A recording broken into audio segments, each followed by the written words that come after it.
આ પદ માટે ઘણી મહેનતની જરૂર છે, કારણ કે એમણે જે પાયા રોપ્યા છે, જે પાયા ઉપર આ ઇમારત બની છે, એ પાયાની એક ઈંટ બનવાનો મોકો મળ્યો. એના માટે ભાઈ આપનો આભાર માનું છું. એટલે સંગઠન છે ને એક વિચાર છે.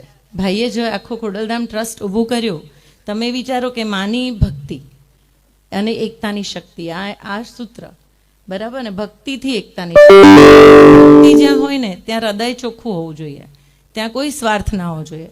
અહીંયા મન ના ચાલવું જોઈએ, હૃદય ચાલવું જોઈએ. અને એ હૃદય કે મારા નીચેના સૌથી નીચેની વ્યક્તિ સુધી, પરિવાર સુધી, કે જ્યાં આપણી જરૂર છે, ટ્રસ્ટને જરૂર છે, એ ત્યાં સુધી આપણે ના પહોંચીએ ને તો આ સંગઠન કોઈ કામનું નથી. હું બહુ હૃદયથી બોલું છું. આપણે એ વ્યક્તિને પણ જોઈને ચાલવાનું છે કે જે વ્યક્તિએ આ ટ્રસ્ટ ઊભું કર્યું છે, અને એમની સાથે જેણે જેણે ખભે ખભો મિલાઈને ઊભું કર્યું છે એને બી ના ભૂલાય. કારણ કે આપણને નથી ખબર કે આપણી એમની આ હિસ્ટ્રીમાં આટલા વર્ષ પછી કદાચ આ હોદ્દો અમને મળ્યો, આ હિસ્ટ્રીમાં કોણે અને કેટલા લોકોએ ક્યાં ટેકો આપ્યો હશે ભાઈને. એ ટેકા માટે બી આપણા દરેકની અંદર એક ગ્રેટિટ્યૂડ બી હોવું જોઈએ. એટલે આપણને ઘણીવાર આ ફ્રસ્ટ્રેશન હોય છે, નાની નાની વ્યક્તિઓને હું મળતી હોઉં ત્યારે ફ્રસ્ટ્રેશન હોય, પણ આપણે ભૂલી અને ફક્ત ને ફક્ત સમાજ માટે એક થઈએ અને સંગઠિત થઈશું ને તો જ ઇતિહાસ રચાશે. બધા અલગ અલગ હોઈએ, આપણી જોડે શક્તિ છે, આપણી જોડે પૈસા છે, આપણી જોડે શું નથી, પટેલો પાસે શું નથી. પણ જેમ જેનીબેને કીધું ને, આ ભાઈના શબ્દો હતા, જે દેડકાની વાત કરી હતી ને, કે દરેક આપણે એક દેડકાને ભેગા કરી શકાય પણ પટેલોને ભેગા ના કરી શકાય, એ ભાઈ બોલતા.